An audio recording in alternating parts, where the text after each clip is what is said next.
introduce myself. My name is Dr. Colin Thor West, identify as a white male. I'm wearing glasses and I have brown hair. I used to have more brown hair, but now I have a little bit less. And I'm an associate professor in the Department of Anthropology, and I'll be your moderator today. So I believe I'm kind of new to CIRSAS, so I see that we have 3 speakers this morning, and we run from 9 o'clock to 10:30. So does everybody present for about 30 minutes or 20 minutes, and then we have Q&A? 20 minutes. Usually about 15, but 20 or 30 minutes, so we'll take it probably if we can get it. Oh, good. Well, I'll be kind of loose on time then, because it looks like we have plenty of time, and the next session doesn't start until 10:45. So with that, I would ask everybody to go ahead and introduce themselves right before they present. And Dr. Skidmore Hess, I believe according to the program, you are first. I thought I was last, but that's something biblical about that, so that's good. Okay. I'm fine with being first or last, whatever. We've got so many marvelous papers to hear today that the other panelists, I'm very excited to hear them. I'm Kathy Skidmore Hess. I'm a historian at Georgia Southern University. I've been a member of CIRSAS for a while. I'm not going to say how long because that dates me. And I work on Southern Africa, mainly Botswana, Angola, and Namibia, most specifically the Okavango Delta. I'm very excited to be here today and to talk a little bit more about hunting in the 20th century and some of the implications of that. So thank you for the opportunity.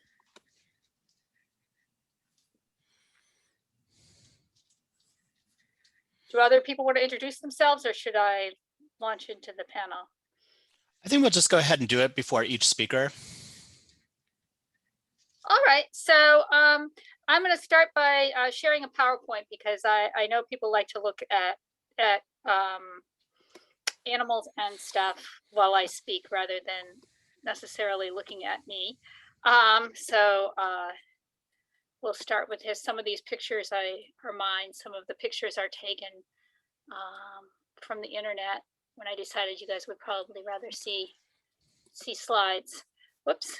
Okay, so my topic today is 20th century hunting, and that necessitates going back a little bit into the 19th century. I am always trying to get forward in the 20th century, and somehow I get stuck in earlier time periods. But I just finished a piece on the 19th century hunting, and I wanted to talk some more about 20th century hunting, which was something I did as part of my field work in the 1990s. And one of the things I saw was that a lot of the issues being discussed in, say, 2015, 2016, 2017, even down into 2018, 2019, reflected earlier conflicts in the discussion of wildlife management and hunting, and that these things are also enmeshed with development policies. And one of the things that we see coming up in the recent controversies is kind of farmers and local residents coming into conflict with, on occasion, the national government. That's shifted a little bit, and with international conservation groups. That these international conservation groups often have one image of parts of Africa, and they very much are interested in kind of internationally and globally preserving things like elephants. But often people on the ground have different images of these animals and different interactions with them. And for those of you who follow Southern Africa, you might have read some of the accounts of people being concerned in places like Chobe, which is on the Zambian border of Botswana, with elephants coming through and people being injured, and accounts of elephants destroying crops and other kinds of things. And Botswana for a while had outlawed hunting entirely. And when there was a change at the top, a new president, that president was much more willing to entertain the idea of culling or disposing of elephants. And this in turn brought some international outcry about killing elephants. And so as I was listening to some of these debates and reading some very good research by other scholars, Annette Rococo comes to mind, there's a recent scholar of some of these debates. I started to think about how this echoed earlier things that I had read and heard about in the region. And one of the things that I was thinking about is the very long roots of hunting as part of the economy and part of globalization in this region. Hunting was a key part of the 19th century globalized economy in Botswana, as well as Namibia. Most of you are probably familiar with the ivory boom and the fact that these ivory hunting groups were often multi-ethnic internationalized groups. Along with the ivory boom, there was also a very large trade in karoses or skins and feathers. And birding would be a separate paper because that's a very rich literature on that as well. But I'm going to move past that and kind of set the stage for the 20th century. If we look at the 1890s in northern Botswana, and this is, you know, for those of you unfamiliar with Botswana, 1885, I believe, is when the protectorate starts. But things are still pretty much under the control of the leaders, Swana leaders in much of Botswana, the Kosi. And if we look at the 1890s, we can see that there are a lot of difficulties, environmentally speaking. If we're looking at particularly at the north, we see there are problems with drought, and there's drought across southern Africa. There are locusts, and then of course the rinderpest, which comes through and wipes out cattle, which are a key part of the economy and key to people in Botswana and Namibia. And a lot of the game are killed by the rinderpest. Now, the Batawana elite, that is the ruling group of Swana in the northwest, they're able to protect a fair number of their cattle by sending them off to these kind of desert springs. And they also make use of their hunting skills. Sagoma, who is the regent at the time in this region, actually also uses his hunting skills to cope with the rinderpest epidemic and actually eventually to recover from it. He, along with sending his cattle off to these desert springs, also sets people up along major trade routes to shoot out the game in the area. So these game that are vectors of the rinderpest, you know, to try to kill them off. And this is a common way of dealing with the rinderpest at the time.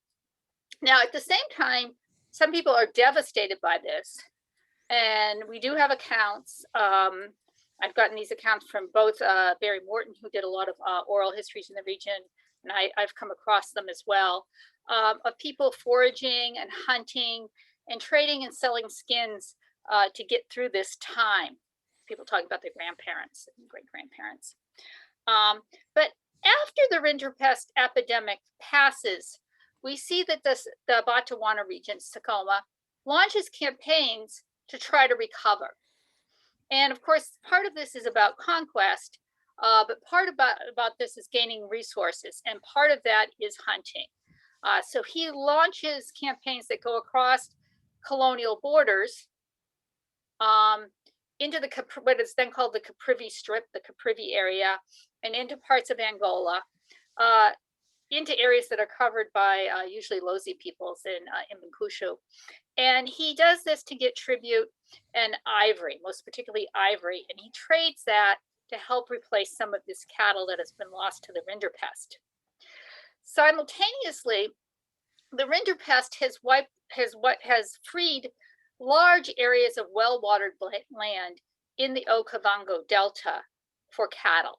And again, for those of you who are familiar with Botswana, you know, a lot of this area is dry savanna, in some areas true desert. And we have the Okavango Delta, which is the world's largest only inland delta, where the water flows down from the Angolan highlands and then kind of evaporates into the Kalahari.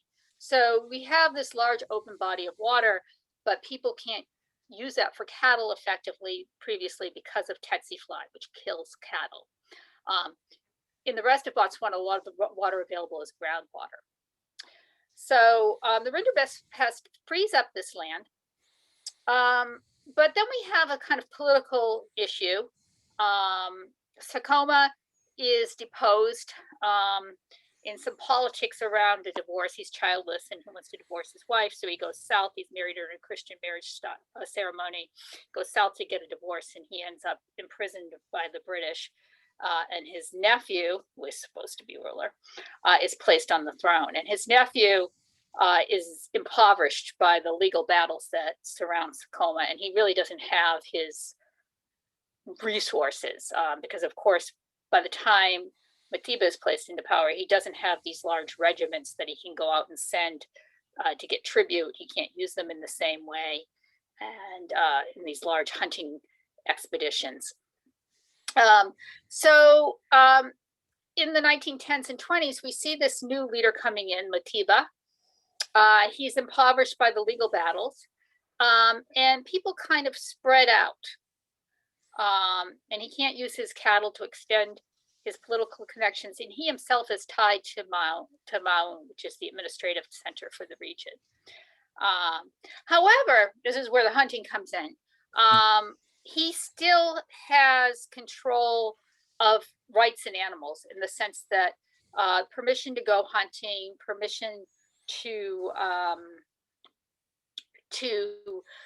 take game is still supposed to be within his purview.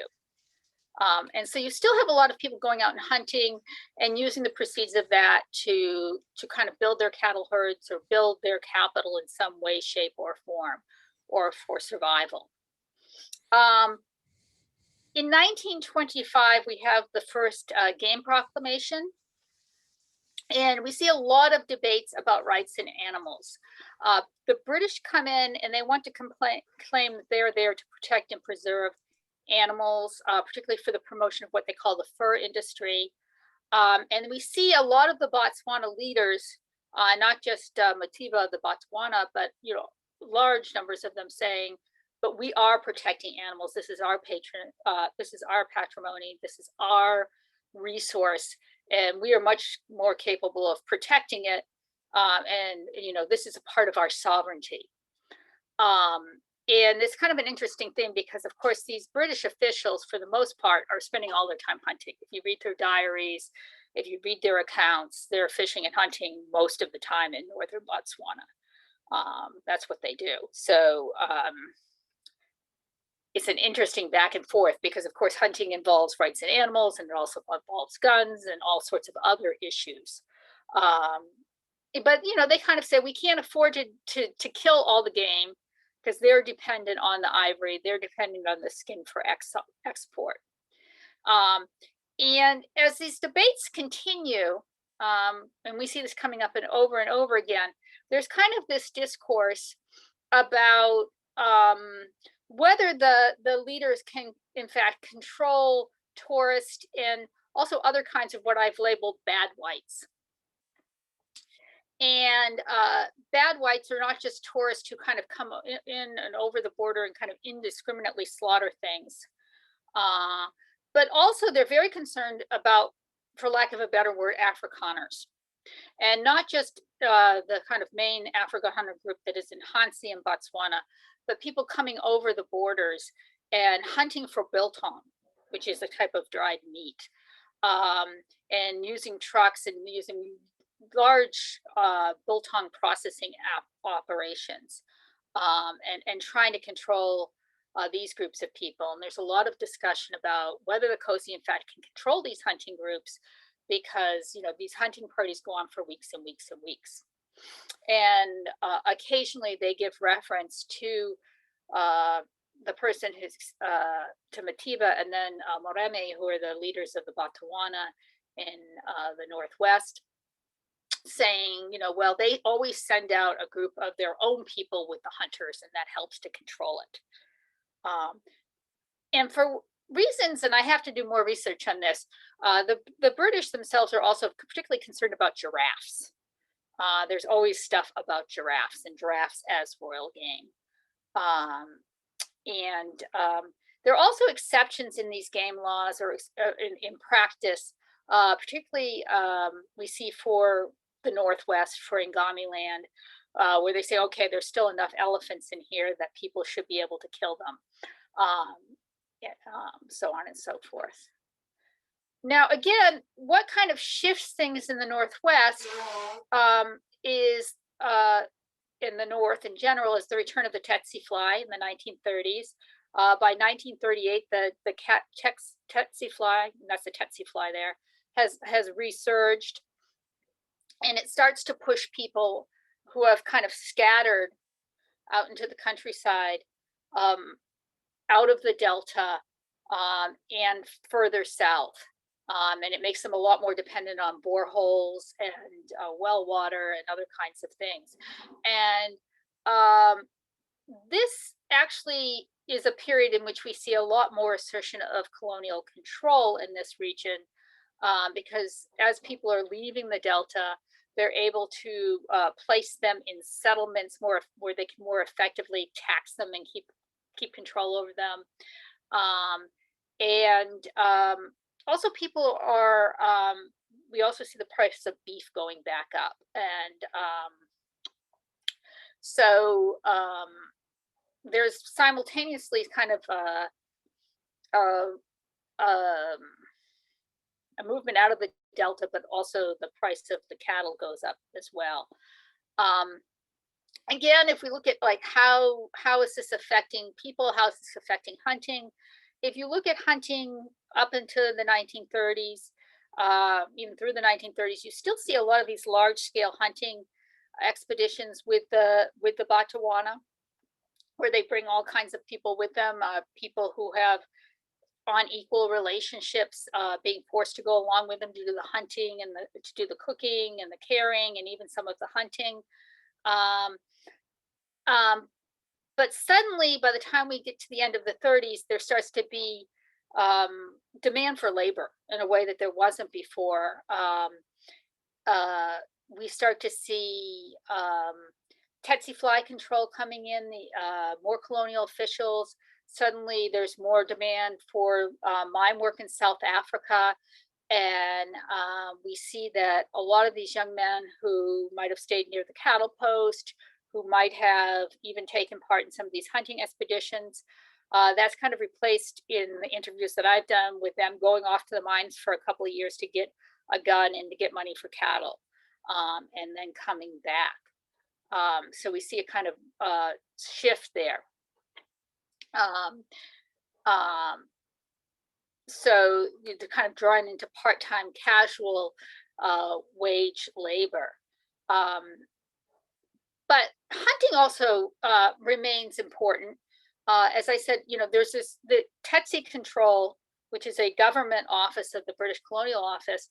From what I can tell, talking to people and talking to the late Peter Smith, who was a tsetse fly control officer in the region, tsetse fly becomes a very, very important part of the colonial economy in this region, in that tsetse fly control becomes just about the largest employer in the Northwest.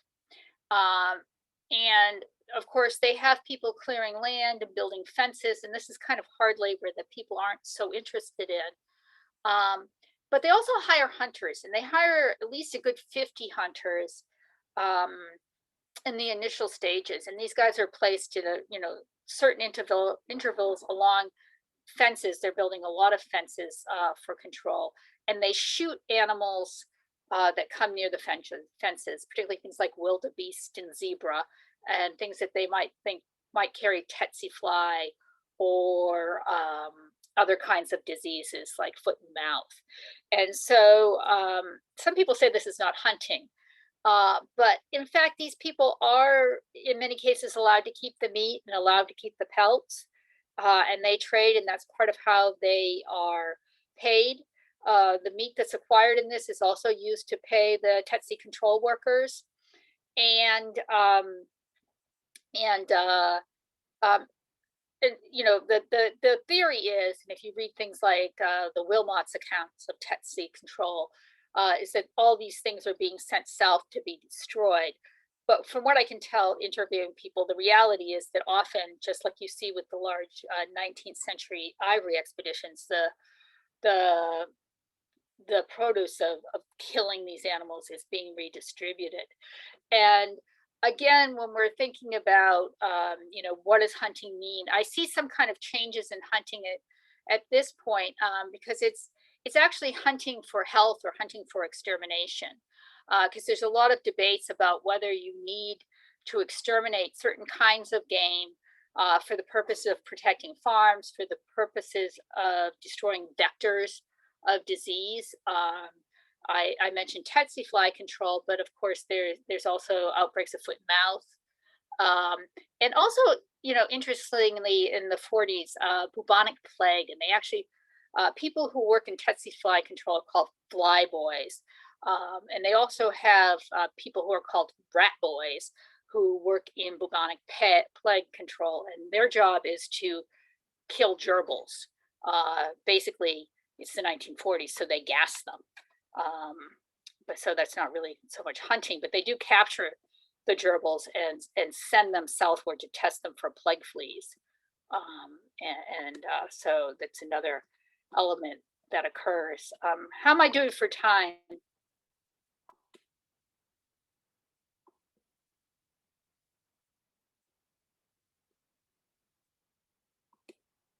Am I doing okay for time, Colin? You have about 5 minutes to make sure that we have enough time for each speaker and also some Q&A. Okay. As usual, I won't make it to the end of the 20th century, so I'll wrap up here. All right. So you have this shift in hunting in the 1940s, and there you see some wildebeest and a gerbil. One of the connections I see here is I know with tsetse fly control and some of these British officers, we often see some of these guys transitioning into the safari industry and hunting, professional hunting. So you have this idea of hunting as science and hunting as game control and hunting for protection of animals. And then you also have these professional hunters. And of course, we read accounts of them in the 19th century, but they and their narratives also become very important, or remain important in the 20th century. We start to see them particularly moving into this area that in the Delta that, you know, these cattle have moved out of, and all these other, you know, that the ranchers have moved out of. And you start to see the establishment of these areas of safari hunting. And that really gains traction in the 1960s. And that's Harry Selby, who moves from Kenya to the Delta to, you know, he works with Karen Downey to set up these professional hunting things. Now, there also is other things that I don't have time to go into, you know, concerns about animals crossing borders, people crossing borders. There are issues of fencing and control from that perspective. As I said, 1960s, you see the proliferation of professional hunters, and you can see the Riggses there in the background. And also continued tsetse control. But if we look at 20th century hunting, we can see hunting in Botswana's north, in particular, focuses on development, economics, and health issues. We can see a focus on sovereignty, international image, and conservation. And we also can see an occupation, you know, in how this relates to occupations and other forms of production. I didn't have a chance to talk about issues of subsistence hunting. That's very prominent in the Central Kalahari, among other areas, but that is a whole conference in and of itself. So I'll just end with, you know, if you look at the current debates around hunting, You can see some of the same things coming up. Farmers concerned about dangers to themselves and their crops. You can see concern about international optics and questions of tourism and use. You can also see the role of international capital and questions of development. And of course, issues of borders. One of the things that shows up again and again in the documents is issues of both people and things, and elephants and other kinds of animals crossing borders. And what does this mean in terms of rights in animals and sovereignty? So thank you for your time. I apologize if I have gone over. And I'm very interested in hearing the other papers. So thank you. Great. Well, thank you very much, Kathy. And again, in the interest of time, what we'll do is we'll just go through each speaker first, and if we have time left at the end for some Q&A. So next is Dr. Kim. Okay, thank you, Colin. Let me share my screen. There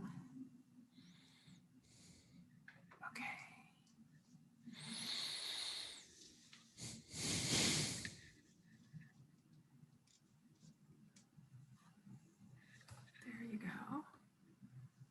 Okay. Okay. Do you all see my slides fine?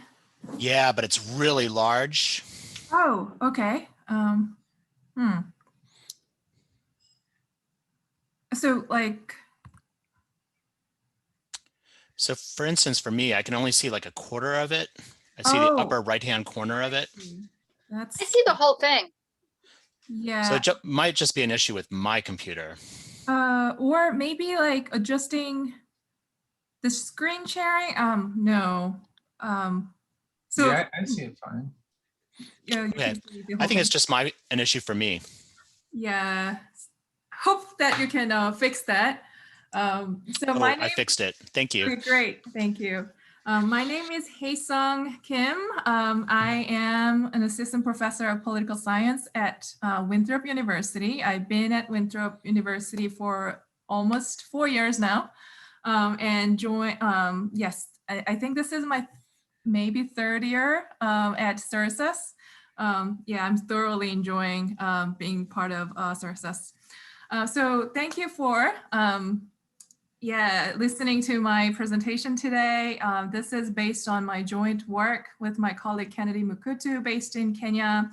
And I'm going to present our work on oil extraction and public attitudes, a conjoint experiment in Turkana, Kenya. So slightly different subject from what Kathy presented.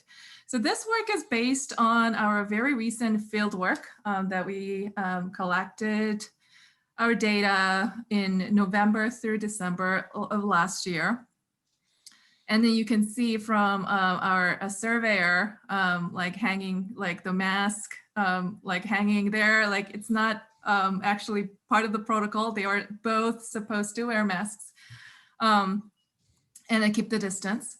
All right, so we conducted our field research in Turkana County in northwestern side of Kenya. I know that many of you must be familiar with this area, but for some of you who are not working on Eastern Africa, let me just briefly introduce about Turkana County and Turkana people. So Turkana County, located in northwestern Kenya, as you can see, it's a very large county, consists of probably 10% of the entire the area. However, only about 3% live there, and known as one of the politically and economically marginalized area. They have these of pastoralist societies, and as you can see, it borders 3 international waters.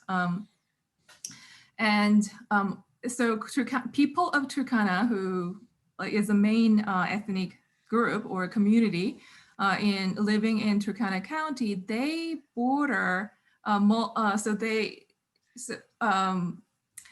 they have been experiencing a lot of pastoral conflicts. Some of them are international because of those pastoral communities living across different borders. were in conflict with them over resources. And also the main type of conflicts that they were experiencing were with other ethnic group Pokot across the county border and living in West Pokot County. So they have been prone to a lot of conflicts. And then the area, it's a semi-arid area. Now the concern includes the climate change and how that really influences like the existing resources. And that can also further exacerbate the type of conflicts they're experiencing. So, but then why, we are studying this issue of oil extraction because so the oil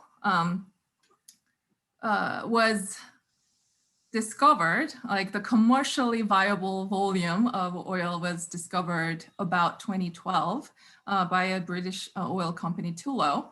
And by 2018, so like extraction began about 2012, and then by 2018, the first oil was produced and exported. And however, as of 2020, that oil operations are currently put on hold. And the recent news about Tullow says like it's really like they still haven't resumed their operation, and it seems like they are trying to like really shift their focus from Eastern Africa to now Western Africa. And so still it is not really going well, or it may seem like the oil operation may just go without Tullow. One thing about the oil extraction in Turkana was that there was strong opposition, especially in the beginning phase of oil extraction. So we have heard a lot of strong opposition from local community. And we also hear about some various negative consequences of oil extraction, such as displacement, and also like environmental consequences, the health consequences, and also social changes. So because of those number of mostly negative experiences that we hear, almost like the picture that we get from those oil extraction seems mostly pretty negative.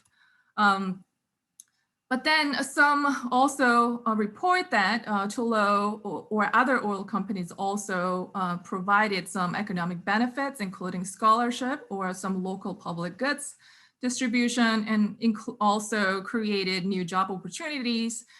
So some of are part of their corporate responsibility, but some of them are through employment and job opportunities.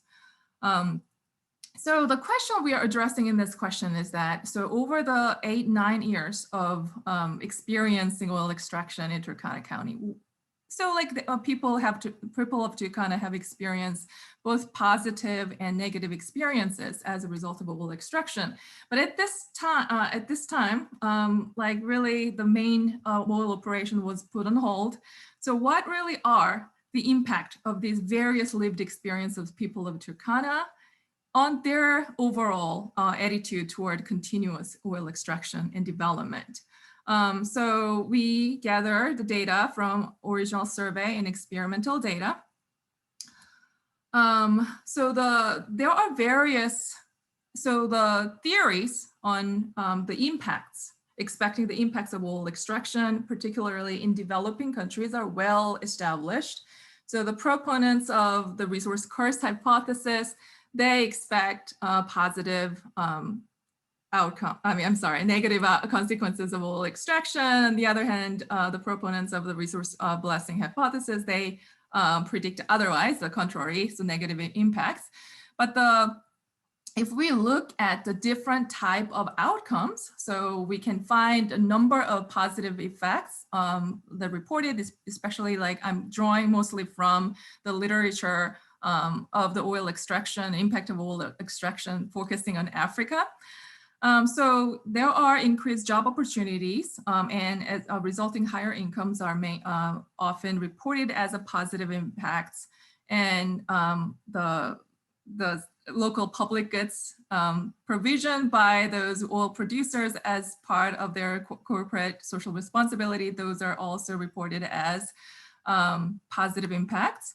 But yeah, so those type of negative influences that Turkana people experience, those are also typically reported in the literature. So negative impacts on biodiversity, often fisheries, and further exacerbating the existing resources like the grazing areas, which are very critical to pastoralists like people of Turkana. And then also environmental degradation like water pollution, air pollution, and due to oil spills and gas flaring and so on and so forth. And some also report actually like displacement from their people's livelihoods. And several also reported on social impacts. So because of those like new oil industry, there is a sudden influx of workers outside of their region. And often that leads to people report that often it posts to negative social impacts, such as some diseases, HIV/AIDS, and also mostly grievances over distribution of benefits, revenue sharing. And all these experiences that are reported here based on the literature, African like literature in the African area, so are also shared during our pre-test in Turkana that was done like summer of last year. So like these are also like often frequently shared experiences by the people of Turkana that we interviewed.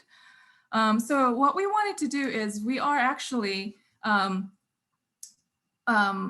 I mentioned briefly earlier, that if we are focused, the existing literature, especially addressing the experience of Turkana people, focuses on a subset of people, and often they they provide a really in-depth experiences that people are having, but often focuses on particular negative effects. So that kind of so what we wanted to do is what are the kind of like overall impacts, and then so is it really the public attitudes are that negative? So what we wanted to do is we wanted to we also wanted to like look at is there any causal, can we establish some causal effects of different type of lived experiences on public opinion or public attitude? And if there are some variation of people's experiences, we can also look at through some subgroup analysis. That's what we wanted to do. So research design, we are using on experiment, using a conjoint experiment as a research design. And this survey is embedded in a larger social and political public opinion survey. We used person-to-person CAPI, computer-assisted person-to-person interview. And we have used a multi-stage sampling. So because of the characteristic of the population that we are studying, the pastoralists, they are moving around, and also, the Turkana County is very scarce, population density is very low. So we could not use completely the perfect random sampling. So we were using several stages. So when we're selecting a certain settlements, that we actually have to pick areas that we know that the people are actually living there. But then we try to use in more other stages, we're trying to use as much of a representative and a random sample as we can get. So let me actually explain each of these components briefly. So what do we mean by the conjoint experiment? So each respondents hear about the description of the results of Turkana, results of oil extraction over the 8-9 years. But then there are three types of positive influences, impacts that people identify that they experienced. And then also 4 different types of negative impacts. So when people hear those type of influences are actually randomized. So what we're trying to do here is that we are randomizing the priming of certain type of information that we are priming. So based on the literature review and our pretest results, we identify those 3 types of positive effects. Job creation. There are a little bit, the 4 different conditions depending on who really is the main beneficiary of the employment and job creation. And then also the type of CSR, local public goods distribution through the corporate responsibilities, social responsibility, 4 different conditions, and the local economy and business. So those are the main 3 components in terms of positive impacts. And for negative impacts, limited access to land and resources and types of environmental costs and social costs, and also the type of different conflicts that resulted from competition over limited resources and benefit sharing. So people actually hear of these experiences, like they have a different priming, but those 7 components are randomized. So this is kind of like one example of a script that is presented. So we use outcome variable. Our main outcome variable is based on this question: do you support or oppose oil extraction and production to continue in Turkana? It's based on answer is based on a 5-point Likert scale, ranging from strongly oppose to strongly support. Strongly support. So CAPI, we're using computer-assisted person-to-person interviews. So these people are wearing masks, but they are too close. So we had this protocol, but yeah, often it seems like there were some challenges following all those fieldwork protocol.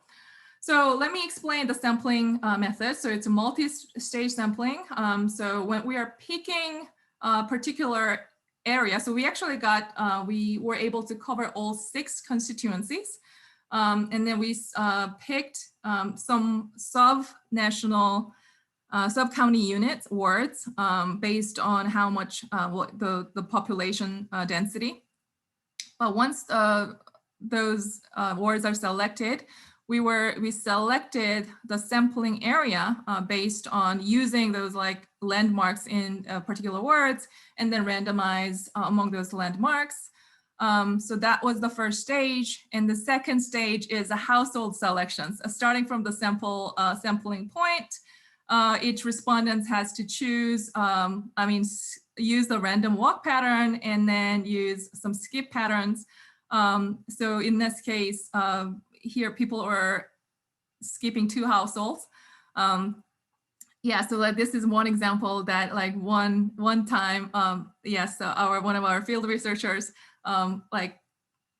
showed me this picture. So like, yeah, so the houses are just too far away from each other. So we are like walking all day. So once this household is selected, then a surveyor actually creates a household roster, which means that people actually list all the adults who are present at the time of interviews. And then one interviewees is randomly selected out of those household roster. And then upon the consent, the interview begins. And then estimation techniques, we use the average marginal components impacts using OLS estimation. So basically what we're trying to do here is to find what are the relative causal effect of hearing of certain type of priming, like hearing of like, what is basically like a relative causal effect of like one type of information that people hear compared to the not hearing any type of information. So you probably are interested in hearing the results. So let me present the main results based on the rural sample. So the sample consists of the rural population, but we had some less than 100, actually about 80 observations from Lodwar town. So that is urban. But the moment that we pull the data, the results are very different. So there clearly exists how people view and how the experiences influence people's view depending on the urban versus rural sample. So let me just present this result of the relative causal effect of each of those components on public attitude, like people's attitude or people's perception of oil extraction. So overall, so it's not presented here, but overall, the average predicted, the support level of continuous oil extraction among the respondents was 4.6. So that's kind of between somewhat support and strongly support, right? So like relatively, so it's different from our idea that there is a strong local opposition. And in terms of the relative causal effect, what we see is that so overall satisfaction or overall support is pretty high. However, when people were primed about the environmental consequences, people's support level decreases.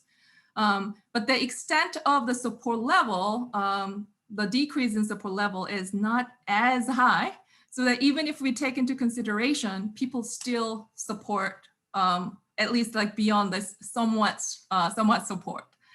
So that's kind of the main result. But if we look at the subsample, so like we disaggregated our sample into the neighborhood where people actually live near the oil wells, and then the sample that people actually do not really live close to the oil wells.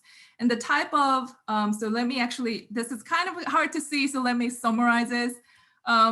So what we found, the overall impact, the overall predicted support in the communities where people live close to oil wells is actually 3.73. So it's like slightly lower than support, right? So it's like neutral between neutral and supports, but close to level 4.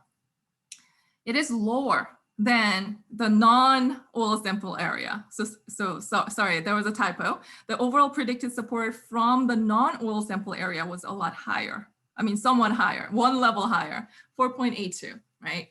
And then there were some differences in terms of the impact of different experiences on people's perception, particularly in terms of the economic impacts. So, so although the overall predicted support of oil extraction from the oil producing area was lower, but hearing about type of economic impacts, positive economic impacts, that increases their support. On the other hand, we actually observed hearing about those priming about the positive economic impacts, particularly job creation and road construction and local business, positive local business and economy, that actually decreased the support from the non-oil producing area. So those are kind of puzzling yet interesting results. So this is pretty much work in progress. So we are trying to understand what we think is that probably like it is conditional on like what is the extent of like people really experience like the detail, all different kinds of experiences, rather than people just like expect, oh, these are the experiences that people, some other parts of Turkana, people have experiences, and people kind of have some positive expectation about the overall economic development as a result of the oil extraction, if they are really not living near the oil wells. So am I doing okay in terms of time? Yes. So if I recap just the results. So we have found the overall, our survey respondents in Turkana have pretty high level of overall support of continuation oil project. While priming the message on environmental costs, they decrease local resident support for oil extraction somewhat. We found the overall support of oil extraction is lower among the respondents living in the neighborhood close to oil wells compared to those who really live not close to oil wells.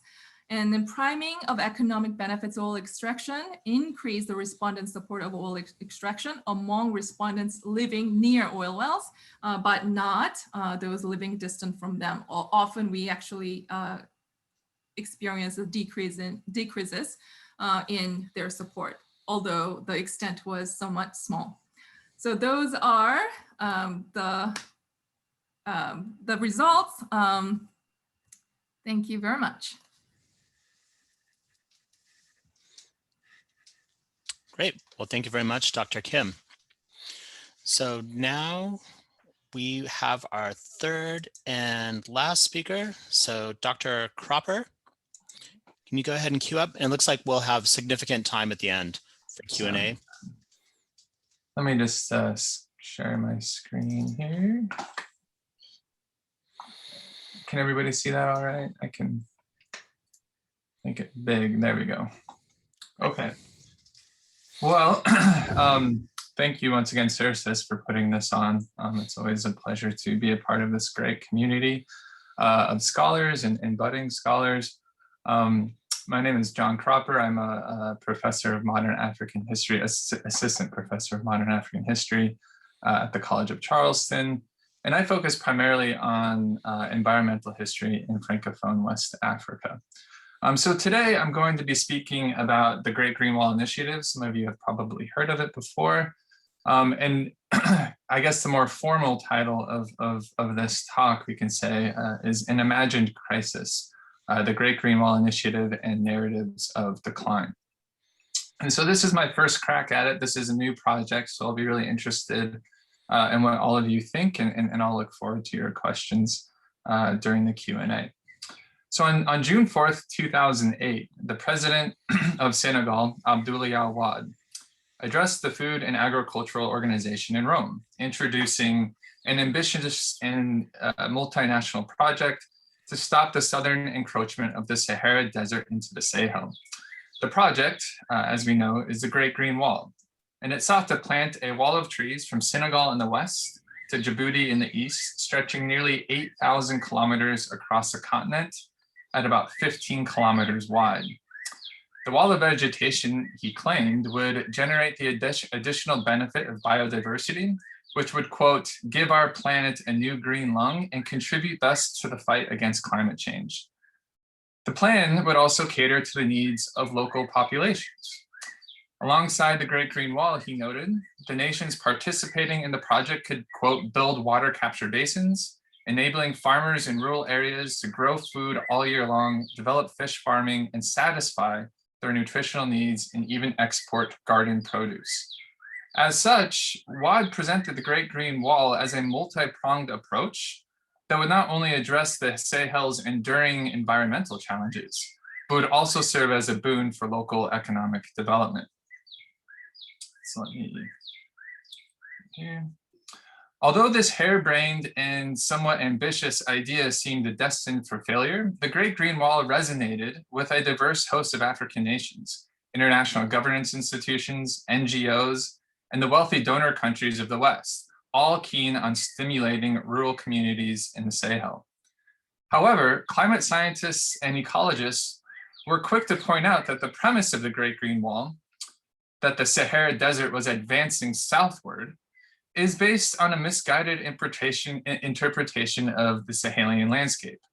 The desert, they averred, was not actually expanding but retreating, and the widespread desertification noted in the project's initial proposal was actually a result of overgrazing and the denuding of forests and local bush and brush. Furthermore, forestry experts criticized the hubris of the project, noting that planting trees across the Sahel had little, if any chance at succeeding. In an interview with the Smithsonian Magazine in 2013, Dennis Garrity, a senior research fellow at the Agro World Forestry Center, lamented that the project is a stupid way of restoring forests in the Sahel. In a similar assessment, Chris Rage, a sustainable land management specialist with the World Resources Institute, remarked cynically that, quote, if all the trees that had been planted in the Sahara since the early 1980s had survived, the Sahel would look like Amazonia. The reality, he claimed, is that nearly 80% of more trees planted have died. Although some African heads of state, and former President Wade in particular, maintain that, quote, the desert is a spreading cancer, and the fight against desertification will be a titanic battle, the objectives of the Great Green Wall have changed. No longer presented as an effort to arrest desert encroachment, the project has taken on the character of an economic development program, portraying it as a multinational effort to, quote, grow a natural wonder of the world across the entire width of Africa. According to the Great Green Wall website, the wall promises to be a compelling solution to the many urgent threats not only facing the African continent, but the global community as a whole.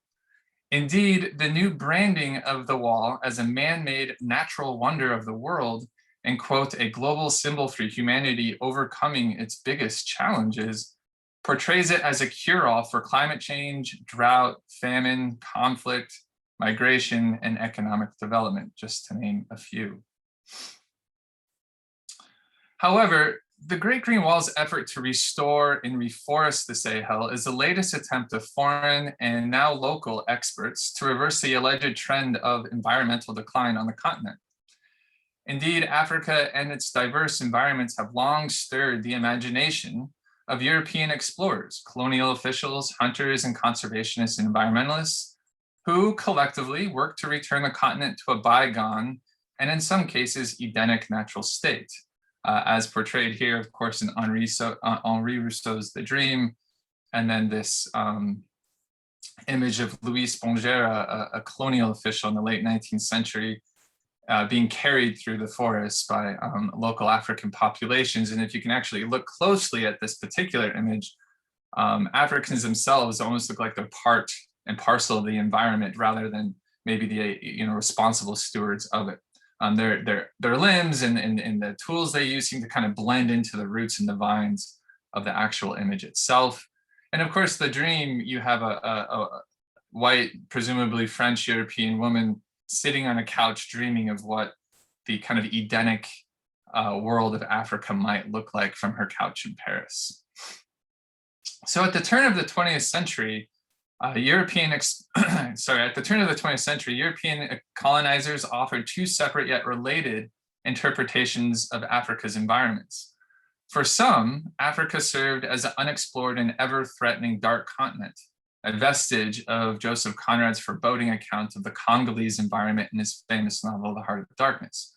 For others, including forestry experts, botanists, and ecologists from France and Great Britain, Africa's environments were not necessarily ominous or menacing, but rather they represented a gradual fall or decline from some distant Edenic past. The environment, they alleged, gradually deteriorated at the hands of local populations, of whom eroded soils, denuded forests, and burned fragile, wide-sweeping grasslands of Africa's savanna. Although scholars have long put these stubborn narratives to bed, they continue to influence the way experts, politicians, and local officials not only interpret the continent's varied landscapes, but also the policies designed to manage and improve them. The Great Green Wall is no exception, and it illustrates how the long-standing tropes and stereotypes of Africa's environments have generated a massive, unprecedented effort to return the Sahel to an imagined, non-existent, and primordial past.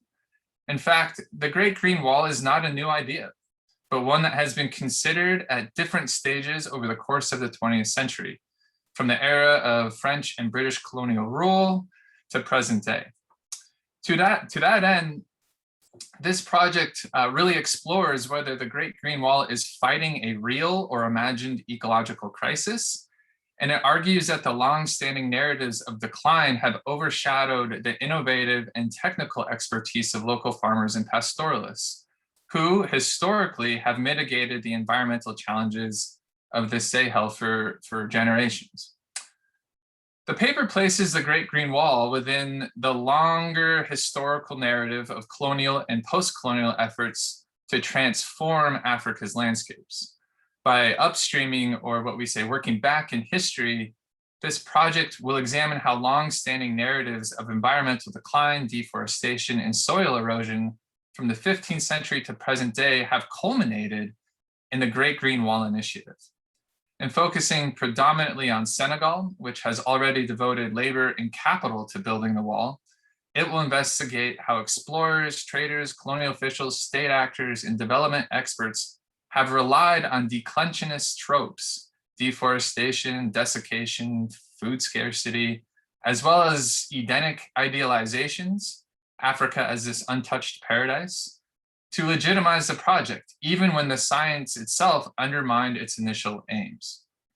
Put simply, this paper considers the declining African environment as a commodity of development, and it investigates how this narrative has been continually rebranded to attract foreign investment and transform the Great Green Wall into a natural wonder of the world. The stubborn narratives of Africa as either the dark continent or a lost Edenic paradise emerged in the 15th and 16th centuries as European traders and explorers surveyed the continent. When Europeans first arrived on the shores of West Africa in the 15th century, the region was in a brief wet period that lasted approximately 150 years. The wet conditions made possible the northern advancement of the tsetse fly, a rapid greening of the Sahelian environment, and the expansion of agriculture in previously arid lands. In April of 1455, for example, Alvise de Cadamosto, an Italian explorer sailing with the Portuguese, described the landscape of present-day Senegal as a productive land with innumerable great and very beautiful trees. A few years later, in 1456, Diogo Gomes, another Portuguese explorer, reported that the Senegalese coastline was an impenetrable and dense forest with trees, quote, so tall they resembled massive seafaring vessels. When Gomez went ashore, he cut his way through the forest and found a region of extensive grasslands where more than 5,000 beasts were grazing peacefully.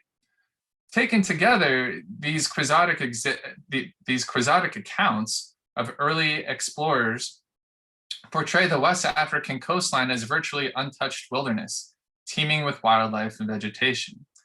Yet, in contrast, the Portuguese described Wolof communities, the populations of Senegal, as poor, lazy, and unproductive. The Kingdom of Senegal, according to Cadamosto, was no more than 200 miles of sparsely populated coastline with, quote, small villages and huts made of straw. The great poverty of these people, he believed, was due to their, quote, lazy temperament and reluctance to sow more grains and would barely support them throughout the year. To be sure, Cadamosto's harsh critique of Wolof communities in the 15th century demonstrates the general lack of knowledge that many European traders had of local agricultural practices. Wolof populations, for their part, practice a highly adaptable form of small-scale agriculture designed to accommodate different amounts of precipitation from year to year. Along the banks of the Senegal River, for example, farmers cultivated the floodplains and developed a system of technological expertise to grow their crops in sun-baked soils. In the dry season, after the floods receded, the sun made large clefts in the soil and hardened the dirt to such a degree that sowing the fields was nearly impossible. To grow millet in these conditions, local farmers cleared the silt left by the floods, then scattered the seeds and covered them with a thin layer of sand. Since the soil was hard and compact, farmers used the sand as an insulating layer to trap the moisture from the night dews. The moisture provided enough water to germinate the seed, and the nutrients from the fertile soils of the floodplains yielded significant quantities of grain. Furthermore, communities that lived in Senegal's savanna, and most notably the Serer, practiced a method of mixed agriculture, which used a system of penned livestock that placed cattle in large enclosed fields. By using the manure as a fertilizer, farmers improved their soils and cultivated the same fields year after year and produced large quantities of cereals and grains. Furthermore, as pictured here in this image, by surrounding the fields with Acacia albida or Faidherbia, an acacia tree that sheds its leaves in reverse to the seasons, they developed a more efficient system of exploitation. Due to its long taproot, which pulls from the deep groundwater of the savanna, the trees shed leaves just before the rains begin. This, in turn, provided farmers with mineral-rich organic material to mix in the soil as natural fertilizer. This method has stood the test of time, actually, and it continues to present day and has become a benchmark, or you could say an epitomization of how the Great Green Wall would like to engender local forms of agriculture and its use throughout the Sahelian region in their efforts to reforest the Sahel. Despite these robust and innovative methods of agriculture, European traders, and the French in particular, portrayed Africans as the passive victims of their local environments, falling prey to the unforgiving nature of droughts, locust plagues, and famines. By the mid-17th century, the wet period came to an abrupt end and a prolonged 250-year dry period began. The absence of rainfall combined with overgrazing and increased cultivation contributed to widespread ecological decline in the Sahel. Okay. Indeed, the arid regions that benefited from the wet period were now unsuitable for grazing and agriculture, thus pushing farmers and pastoralists to the well-watered regions of the Senegal Valley. This transformation of Senegal's landscape kick-started narratives of environmental decline in the Sahel, with European slave traders and explorers offering disparate tales of starving African populations. In 1606, Pieter van der Broek, a trader with the Dutch East India Company, made landfall in a small walled village south of the Cape Verde Peninsula and reported that drought, as well as a plague of locusts, had ravaged the countryside and decimated the region's food supply. According to another Dutch trader, times were so challenging that Wolof households along the coast sold their children into slavery for a modest amount of cereals and grains. One desperate family, for example, sold a pretty little girl about 10 years old for 130 pounds of rice in exchange another for a measure of millet that did not exceed the contents of a hat. Yet, the vast majority of these reports were written with what I call a view from the coastline, and the few Europeans ever got a glimpse of African systems of food production in the interior. While some local communities undoubtedly suffered from food scarcity and famine, the Wolof states used their robust systems of agriculture and grain surpluses as a form of leverage over their political rivals. Throughout the 18th century, the Wolof states enforced grain boycotts on European settlements as a way to pressure political rivals into paying taxes, settling trade disputes, and submitting to their political will. This strategy was nearly perfected by the famous Wolof king Lat-Sokabe Fall, who used grain boycotts to impose his political will on rival states and the French in particular. In 1706, the French commander of the Compagnie du Sénégal reported that Lat-Sokabe enforced a commercial blockade of Saint-Louis and Gorée, the two trading towns on the coast. The conflict, he complained, caused prolonged food shortages and enforced the French to rely on the limited quantities of grains imported by trading vessels. For weeks on end, all forms of trade and commerce were suspended until the company and the king could come to an agreement. After nearly a month of conflict and subsequent food shortages along the coast, they agreed to terms and Lat-Sokabe ended the boycott. Since the French possessed no arable land and no dependable system of food production, they were not only susceptible to famine, but were also forced to rely on the Wolof kingdoms for their basic needs. Thus, during periods of ecological instability, the Wolof states produced, stored, and conserved grains, while French traders were at the end of a very long list of grain distribution in the Senegal Valley. Despite their expertise and political acumen, Europeans did not regard African populations as masters or stewards of their environment. With the onset of colonial rule in the late 19th century, French and British colonial officials constructed a narrative of the West African environment that portrayed Africa as a foreboding and dangerous landscape, or as mentioned before, an Edenic paradise lost, in which local populations continuously degraded their environments over generations. At the turn of the 20th century, Jean Adam, an agricultural officer in colonial Senegal, argued that, quote, the imperfect methods of soil exploitation adopted by the natives yielded poor harvests of staple grains, and that the, quote, native cultivator, by his apathy and his laziness, was a detrimental factor to production. In a separate note, he also associated deforestation in the hinterlands of Dakar and Saint-Louis with local migrant populations. In 1912, he noted that Bambara migrant workers denuded all of the mahogany trees, which, quote, have disappeared under their axe. For Adam, this method of forest exploitation was a, quote, rapid waste of our forest wealth, since the future of our forests cannot be renewed by stumps. Reports of soil erosion and deforestation at the hands of local populations only reinforced the notion that West Africa's environments were in a continual state of decline. By the 1930s, colonial officials argued that at some point in the distant past, nearly all of West Africa was a dense dryland forest. According to André Aubreville, a renowned French botanist, the typical landscape of wooded savanna is actually artificial and only came into existence from the effect of fire and clearings on the old, dense, close-canopied high forests, the formation of which, he suggests, has been lost to the mists of time. The long and continual process of forest decline then was due to the activity of, quote, the natives that set fire to the land for numerous, more or less justifiable reasons. Over time, he noted, these developments which, quote, changed the face of Africa date back to a time so far distant that no memory of them is left.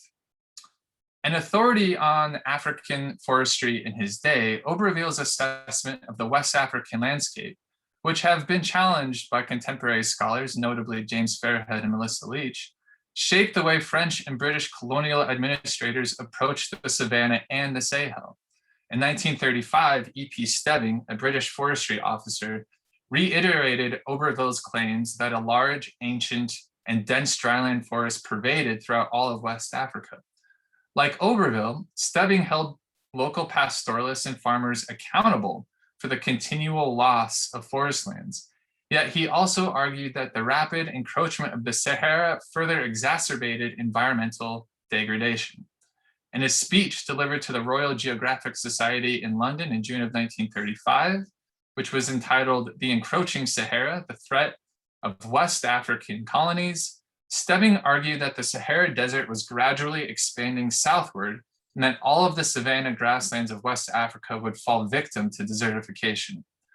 To slow the progression of the desert, Stebbing suggested that, quote, the two big powers of Europe, quote, should collectively construct a shelter belt that would protect the degraded, dry, mixed deciduous forest throughout the colonies of the French and British empires. The belt, or wall of vegetation, he proposed, would be of such depth of no less than 7.5 miles and would effectively reproduce what had previously existed, an ancient growth forest. The idea of a Pan-African forest stretching along the southern border of the Sahara, according to Stebbing, took its inspiration from a 1,000-mile reforestation belt in the United States, an attempt to mitigate the catastrophic levels of soil erosion in the Midwest during the Dust Bowl and the Great Depression. For Stebbing, the encroaching Sahara can largely be met by conserving and improving existing degraded forests, and the urgency is even more greater than the Middle West of the United States. Indeed, a French and British partnership would counter one of the most silent menaces of the world, he argued, if not the most silent one, the imperceptible invasion of sand. Although Stebbing's ambitious plan failed to resonate with the cash-strapped colonial administrators of the 1930s, the vision of a shelter belt of vegetation along the border of the Sahara persisted in the colonial imagination. In 1953, Richard Barr Baker, a British colonial officer, embarked on an adventure to fight the, quote, evil which men had done to the soil of Africa. Baker hoped to rebuild the dryland forests as they were 10,000 years ago, a time when the Sahara was teeming with human, animal, and plant life. This forest restoration project then required the replanting of a green front along the Sahara, acting as a 30-mile wide buffer to the Sahara Desert.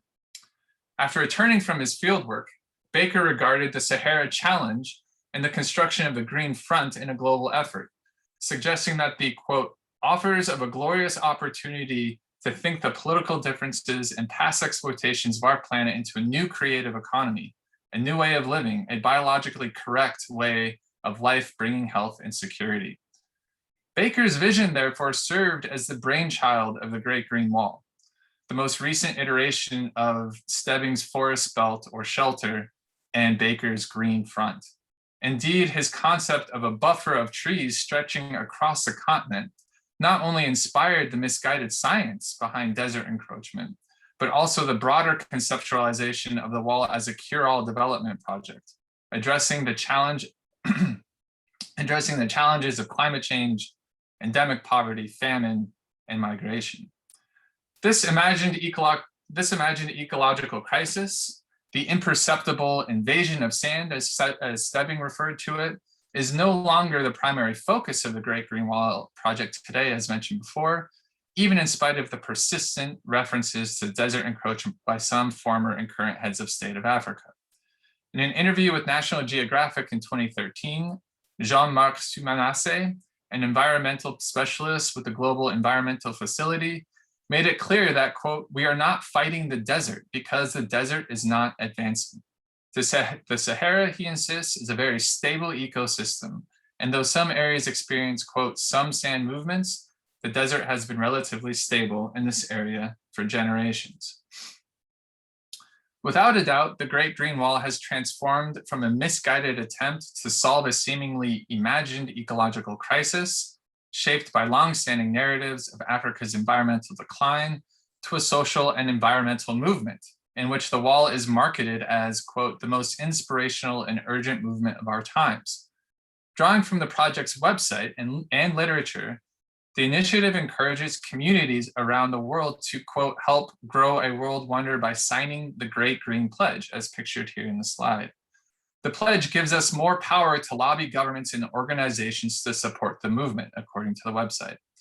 Even further, curious individuals can, quote, make the Great Green Wall famous by sharing the website and spreading the word, or those with extra cash can simply donate to the cause. The project has also generated an A-list documentary directed by the Oscar-nominated director Fernando Meirelles, whose films include The Constant Gardener and City of God, which we've probably all heard of. To that end, the Great Green Wall has not only fallen into the juggernaut of international development and aid, but it has also become a widely publicized international cultural and environmental phenomenon.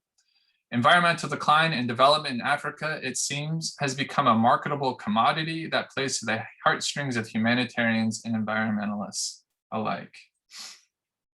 However, in the midst of this media maelstrom, African farmers have been greening the Sahel on their own terms. In recent surveys of agriculture and land management in Burkina Faso and Niger, Chris Rage, the sustainable land management specialist featured in the Smithsonian article, was shocked to find that entirely desiccated regions of the Sahel were now lush, green pastures. According to Rage, the transformation was due to the innovative practices of, quote, hundreds of thousands of farmers that modified traditional agricultural practices, turning large swaths of previously unproductive lands into fecund fields of staple grains.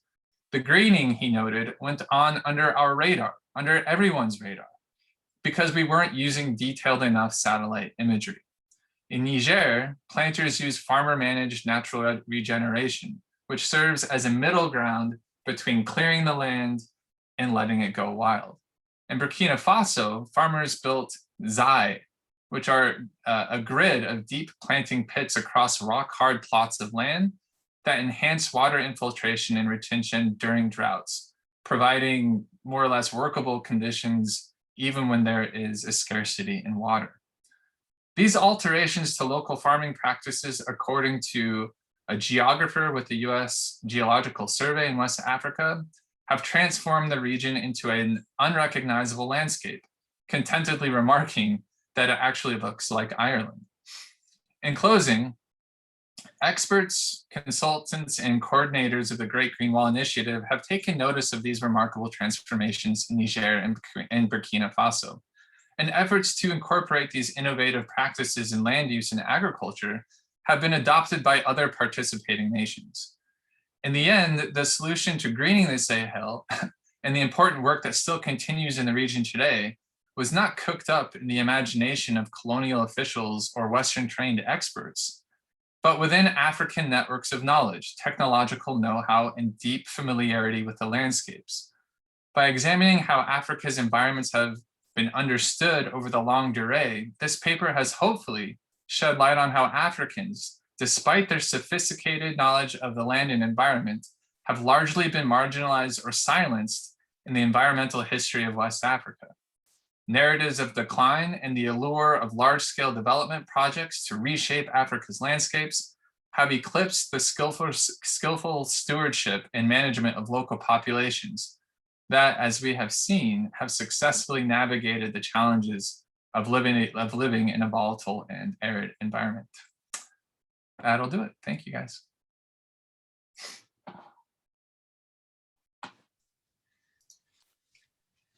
Great. Well, let's give all three of our speakers a round of applause, please. You can do it virtually if you'd like. And then my understanding is that we have a couple minutes left in this session, and then there's a 15-minute break. So maybe if we could use all that time for questions from the audience, that'd be great. And anybody can just go ahead and jump in.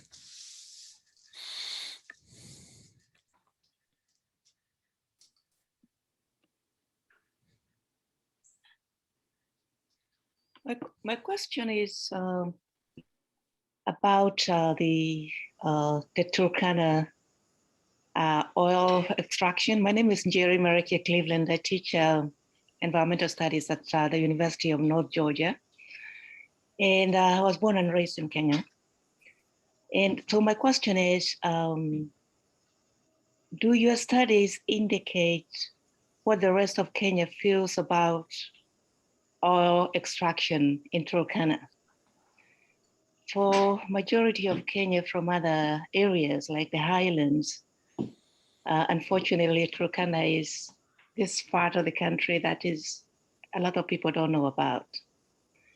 So what are the attitudes nationally about oil exploration? Has it made a difference?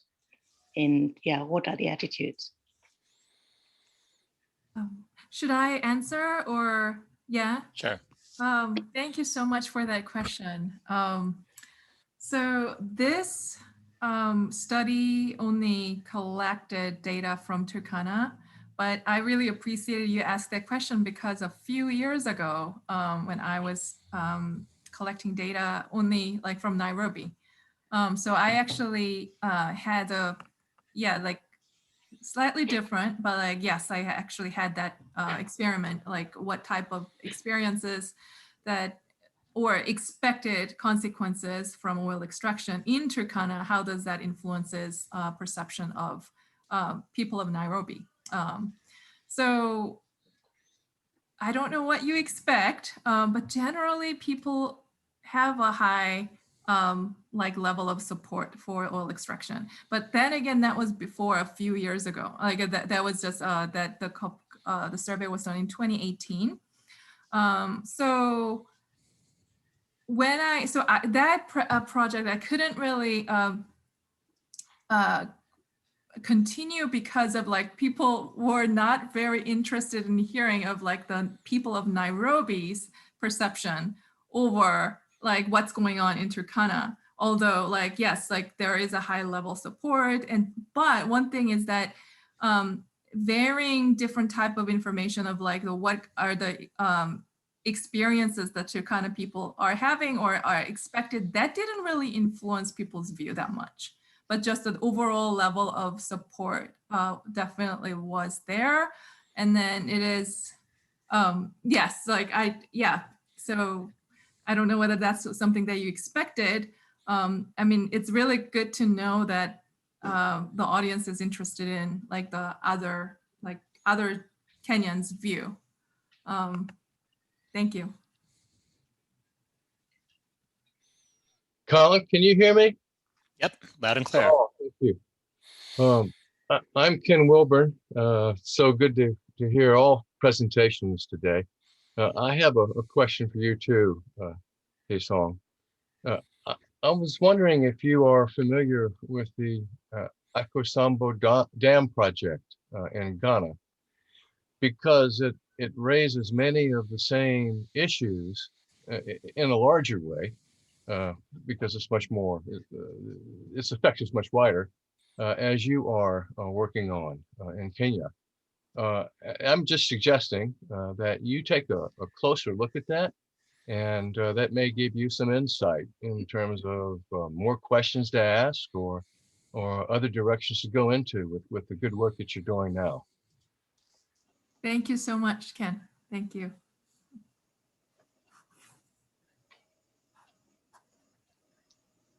I was going to jump in. I had a quick question for both Kathy and a quick one for John. I really enjoyed the presentations. So one is that for Kathy, if you could talk a little bit more about fences and what that meant for the geography of the environment and migration patterns and movements of animals. And John's paper, I really found it was fascinating in so many ways. And I was trying to visualize what this meant in the environmental context, but then it also struck me that the sort of discourse about trade networks, both across the Sahel region, from North Africa and also from, west to east. I was just wondering if that was part of any of these dialogues about this sort of perceived expansion of the desert, whether it was also seen in a metaphorical way in relation to trade networks, invasive politics, invasive religious practices in a historical sense. Thank you.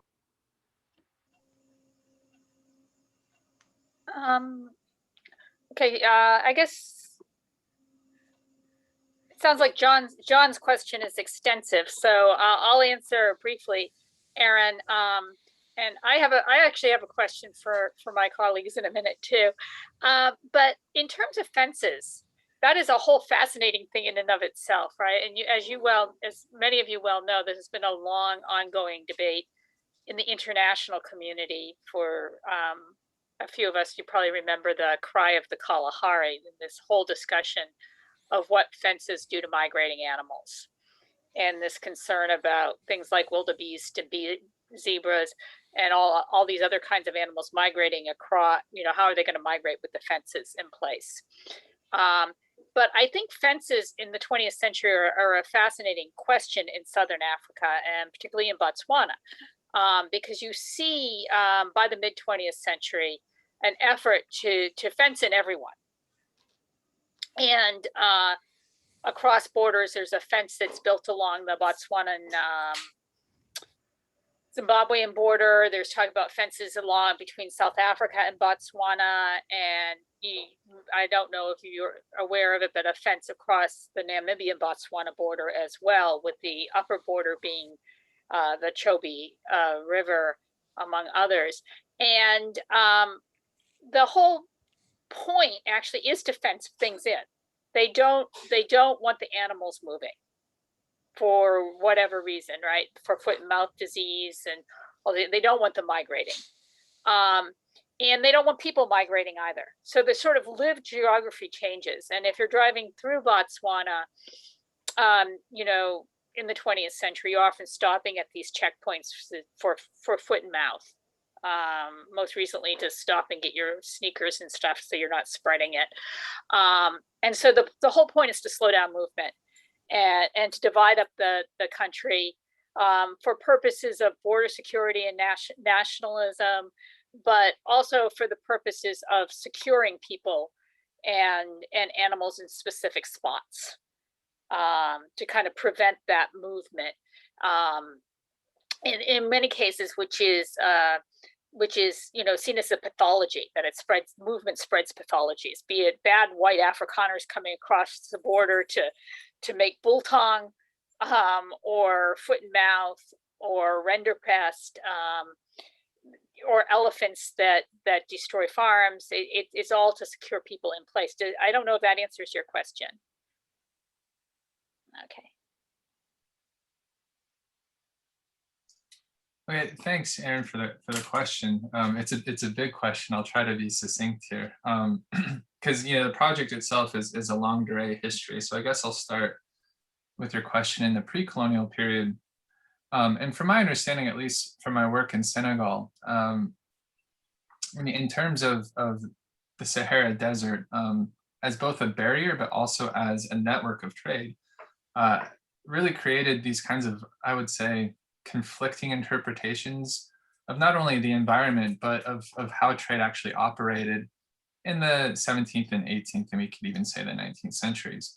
And so in large part, you have French traders in Saint Louis complaining that the Berbers and Moors to the north, right, the states of Brakna and Trarza, that oftentimes competed with the Wolof states in the Senegal Valley for different kinds of resources, actually dominated trade and sometimes took some of the staple grains of the Senegal Valley into their own networks of trade into the Sahara. So oftentimes Wolof kingdoms would trade exclusively with the Brakna and Trarza states, which would then leave the French in Saint Louis or the British at times, depending who was ruling it at what time, as kind of musical chairs in the 18th century there.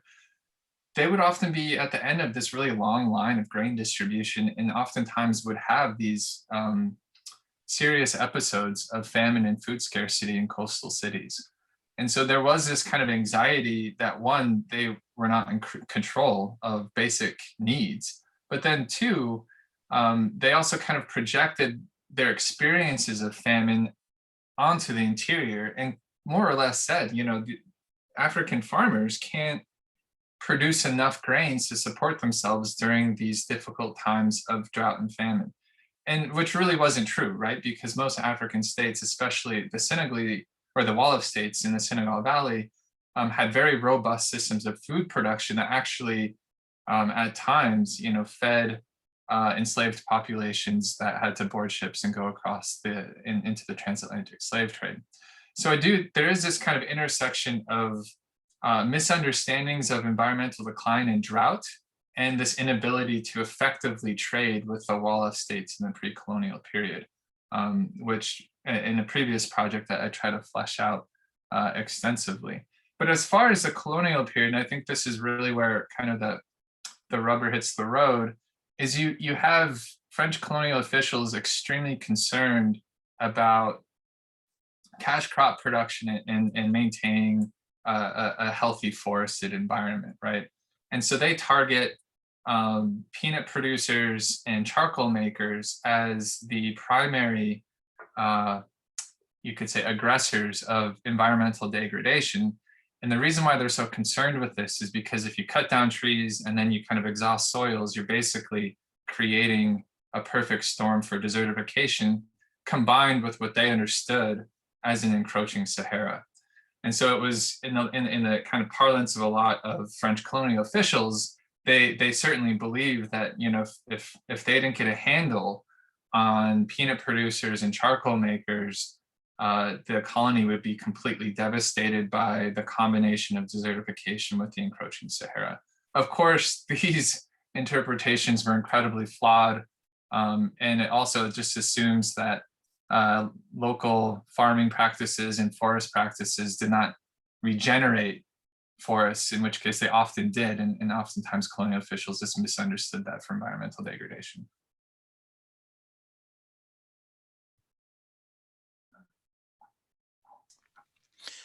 Kathy, I know you had a question. Did you want to go ahead and ask it?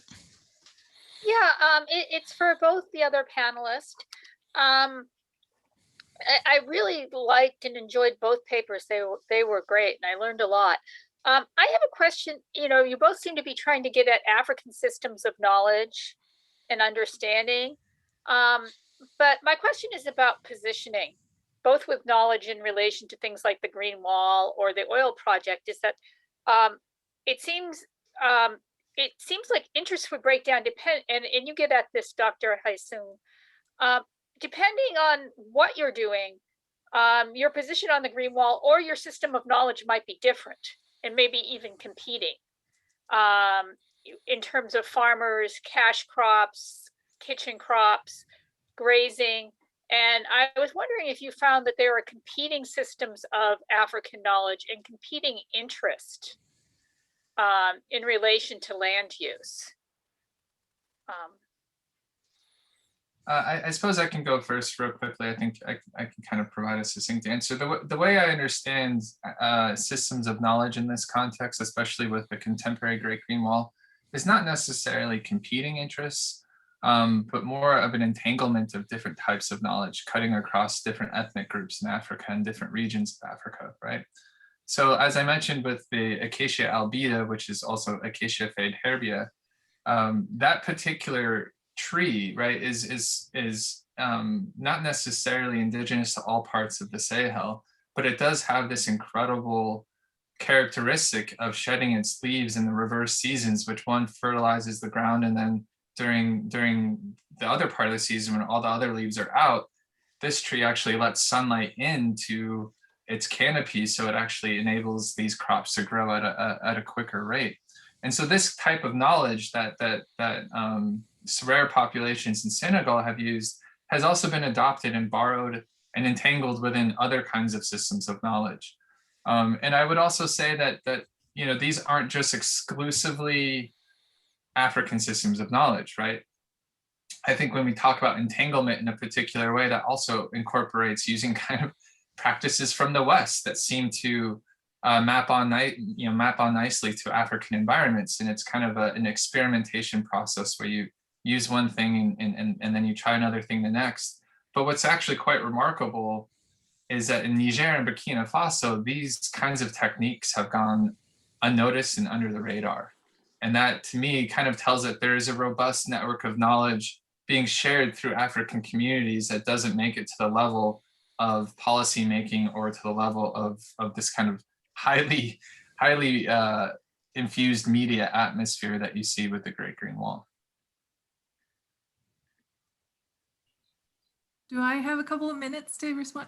Kathy, thank you so much for that question. And indeed, we are trying to, yes, like how to position this work is actually like one of like the main questions that we are discussing at the moment. But like how we see is that it's not, so we consider the Turkana as a case study. And then, so there have been quite a lot of work, but a lot of work focuses on which is great, but focuses on a very small subset of people's experiences using qualitative interviews and focus groups. So like we have a good picture of what are the communities experiencing, especially those who are really severely affected by oil extraction.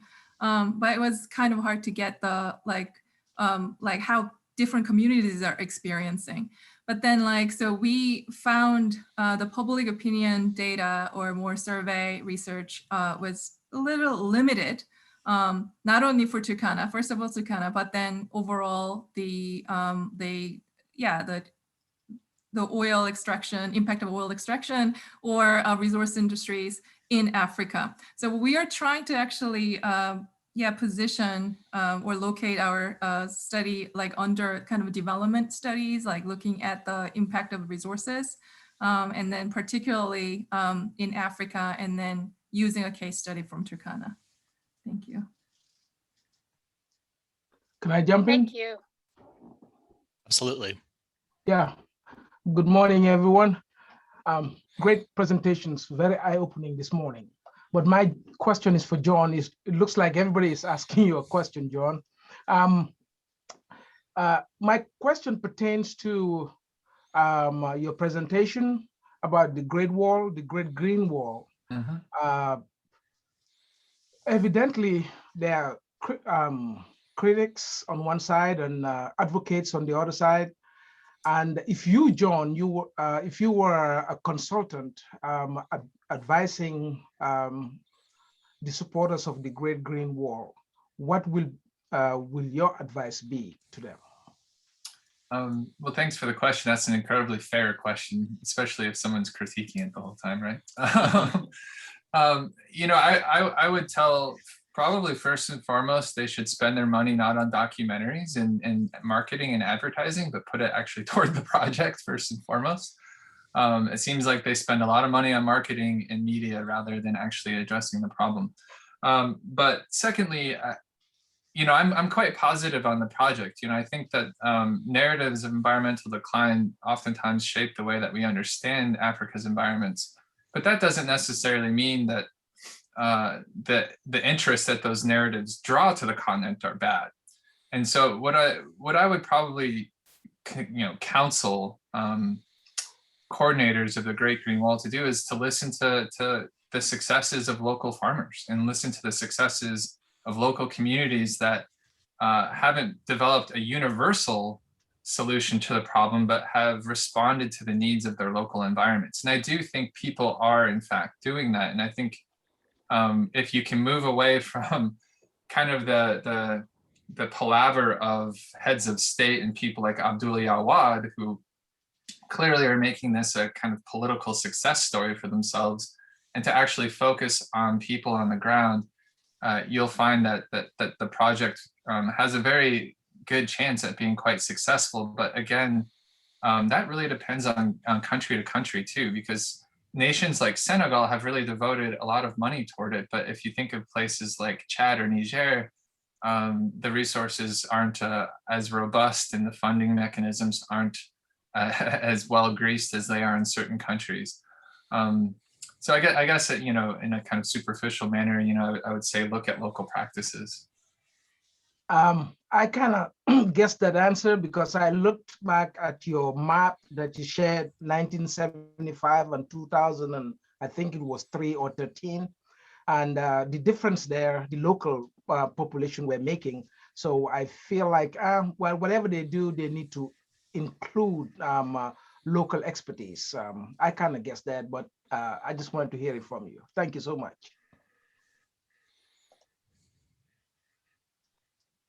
Yeah, if I may also ask one question about the Turkana project. I'm also originally from Kenya, and I've had an opportunity to collect some data from the Turkana community about their peacemaking initiatives with their neighboring communities, especially the Pokot. Mm-hmm. And one of the challenges in the area is the high levels of illiteracy. So, and going by your analysis and presentation, it appears that the level of knowledge and education about the usefulness of the project informs the perception. Mm-hmm. So how do you reconcile yourself to that? That's an excellent question. So how much is it really has to do with like their awareness, how much, and then information, or how much is it really like the actual, like we are capturing what we are intending to capture. Yeah. Well, thank you so much. So there are a number of things that we were trying to do. So first of all, we're trying to capture how much people were like aware initially about the Turkana project. There is another section that in comparison to like another development project that's LAPSET, you may probably are familiar, but like it shows like people actually have a stark difference between understanding of the Tula oil project versus LAPSET that really hasn't launched yet, because of like Turkana, the oil project has been going on for like 9-10 years. So it seems to show that people are very well aware of what that is. And then in terms of presenting the information, yes, the surveyors were trained to like, so basically surveyors read those information to the people. So we took really good amount of time to translate them well. And then we surveyors were trained to really go like slowly and to make sure that people really understand. So those are those are a couple of measures that we are trying to kind of mitigate, like reduce that concerns that you raised. Yes, but it is possible that the overall level of satisfaction being high can maybe may reflect some of your concerns. So I think we will have to address that possibility. But then in terms of like the relative effect of different type of priming, I think that because of like how the study is designed, comparing different impacts, I don't think that is really like affected by that information because of like all those like different conditions were being randomized. But I think, yes, like we will address that concerns. Like, yes, so there are, we did our best, but I think that concern is still probably there. Thank you. Sorry, thank you. Now, I have done some work on wildlife conservation, and some of the issues you raise are very similar to issues affecting other nomadic communities like the Maasai and protected areas. And the attitudes and levels of interest and how people react to tourism, for instance, and national parks, is very much connected to their experience. So what kind of incentives are they getting from the government and hotels and local government can very much impact their perception and their support for the project. So perhaps you might want to consider extending your research to other industries like tourism and national parks.